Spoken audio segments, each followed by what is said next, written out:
Hello, ladies and gentlemen, and welcome to Geopolitics with Ramin.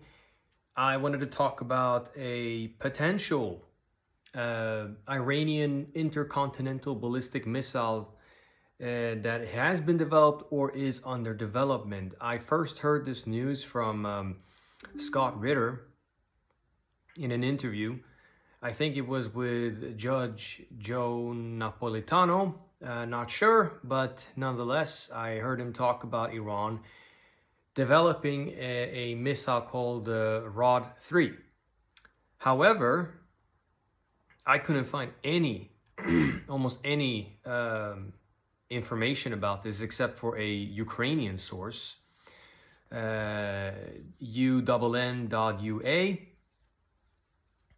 And they say it comes from, let's see here. Iran has announced plans to create a ballistic missile with a range of up to 15,000 kilometers, which could potentially reach U.S. territory. Defense Express reports this, citing a statement by Abid al-Nabi Musavi Fad, a representative of Iran's supreme leader, writes UNN.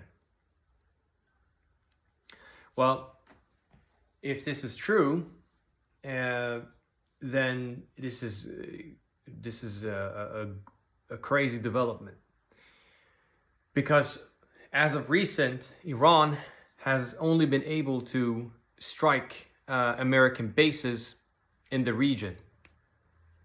It has not developed any weapons yet to strike American soil.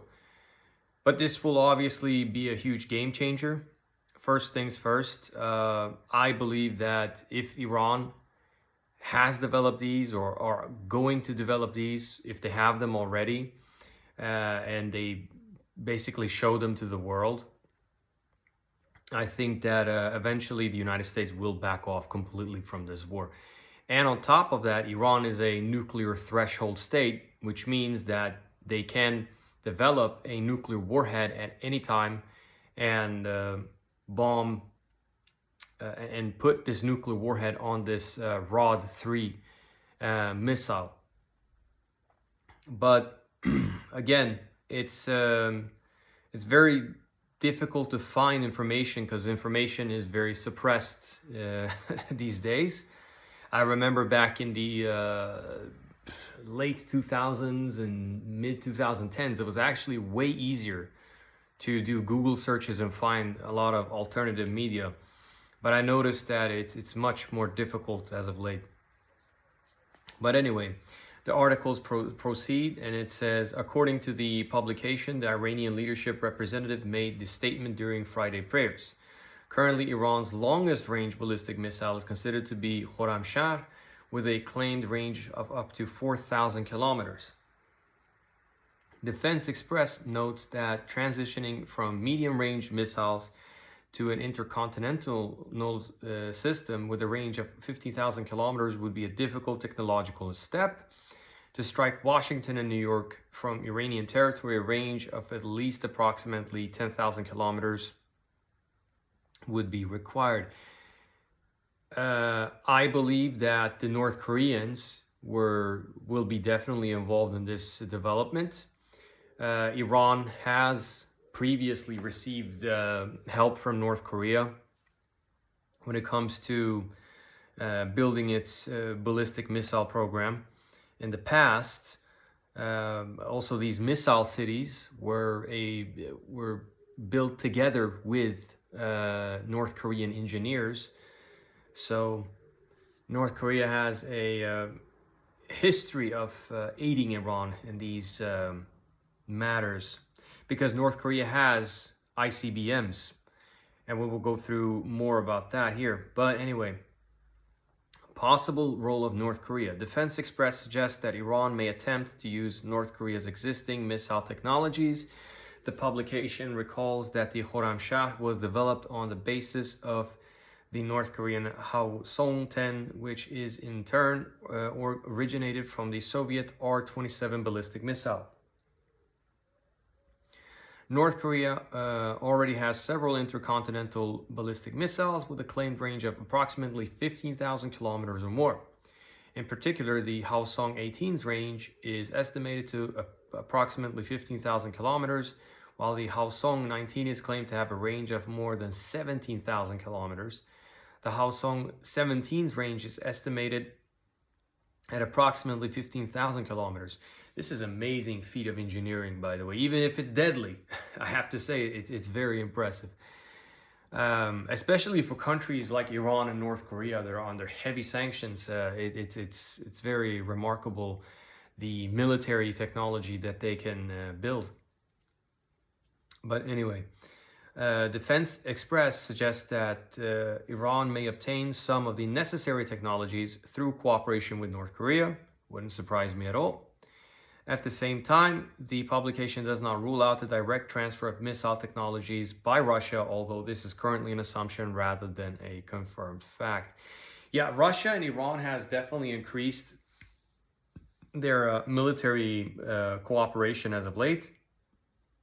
Allegedly, Russia is, along with China, providing intelligence to where Iran is supposed to bomb. However, the Russians neither confirm or dismiss this claim or accusation. But why wouldn't they? As we've spoken in previous videos, the West is arming and using Ukraine as a proxy against Russia, targeting oil refineries, military targets, and even civilian buildings have been struck. Also, terrorist attacks against journalists, generals, and so forth have also been conducted by, pro-Ukrainian or Ukrainian agents and assets within Russia, right? So it's basically a tit for tat.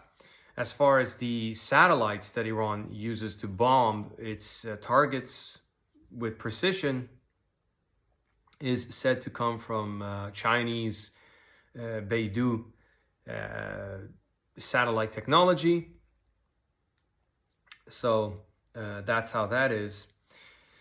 I wanted to move on to another conflict, and I have, it's Sudan. Sudan is a very underreported conflict. It is unfortunately, very few people talk about it, but I have seen an increase in videos on YouTube where especially some African American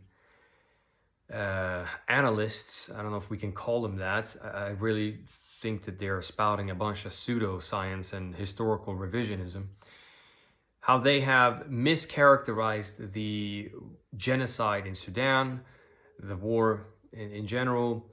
And the reason is, I heard one guy who said that in Sudan, this is a conflict between, mixed, like light-skinned Arabs that are killing blue-black Africans.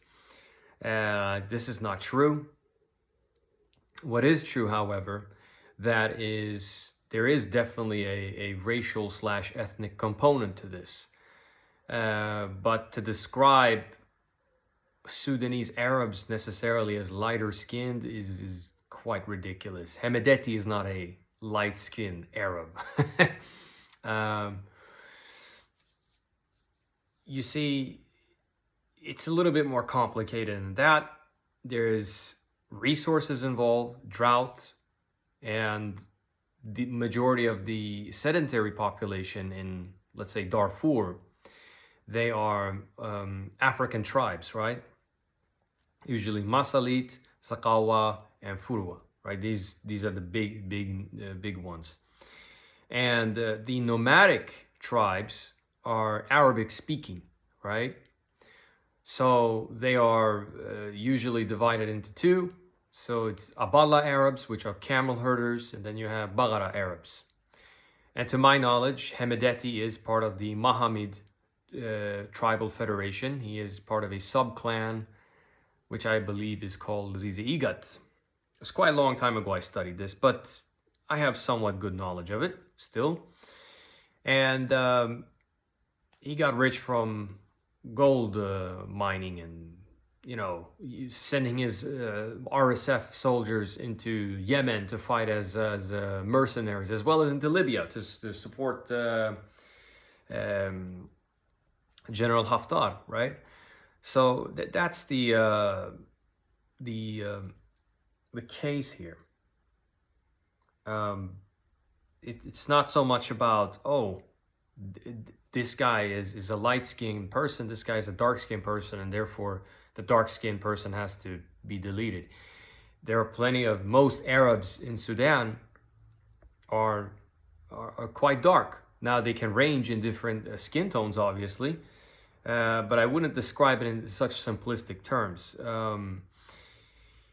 Number two, there is a misconception that the Arab tribes that came into or migrated into Sudan from the Arabian Peninsula and Libya, well, modern-day Libya, that they are the ones who set up this racist apartheid system that has existed in Sudan for quite some time.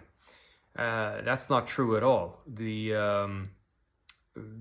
reason why the Arab identity in Sudan became so prevalent is because the Ottoman Empire under the vizier of it was this vizier Ali Pasha, who was Albanian background, but he worked for the Ottomans.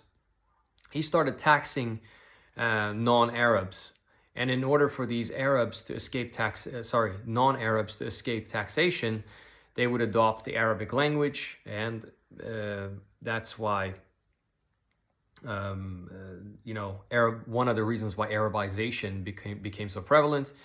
Number two, also the British took in a bunch of Egyptian generals and soldiers, and they were given special treatment in Sudan, privileges, hence why a lot of northern Sudanese people started to speak more Arabic and identify more with the Arabic culture and language and so forth.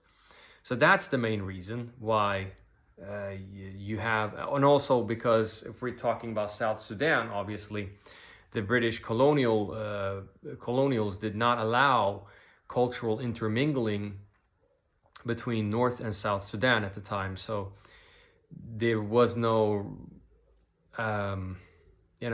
mixing in that sense. That's how I would describe the background to the Sudanese situation.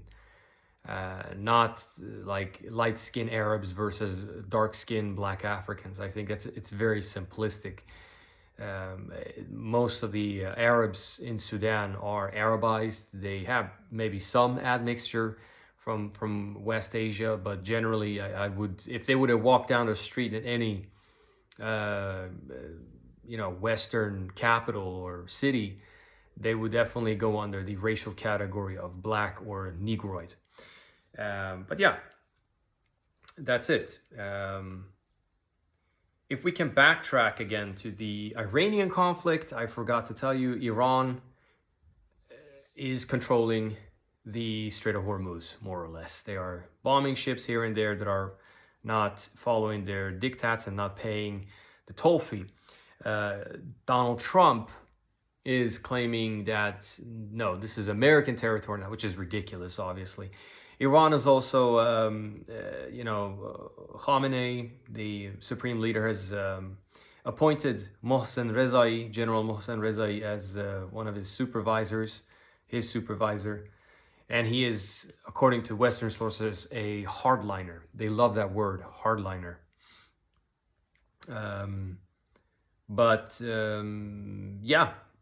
Iran is more or less on the offensive, I would say. They have the upper hand right now, so to speak, for now at least.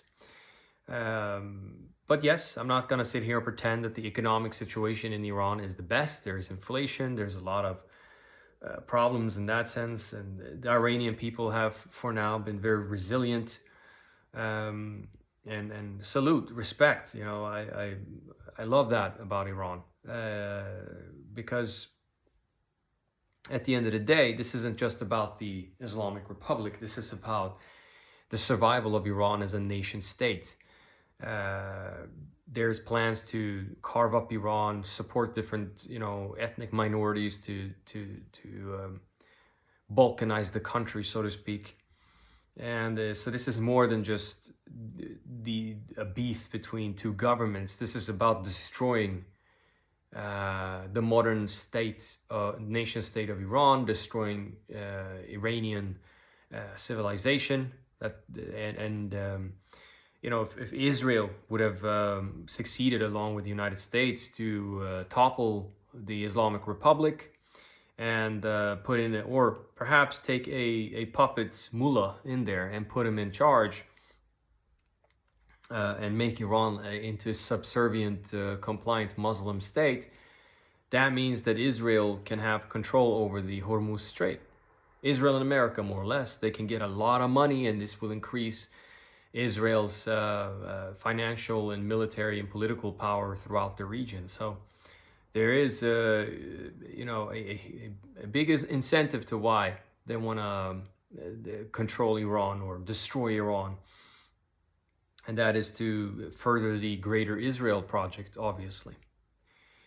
If you like my content, if you like what you hear and see, hit the like button, hit the subscribe button, and I see you in the next one. Peace.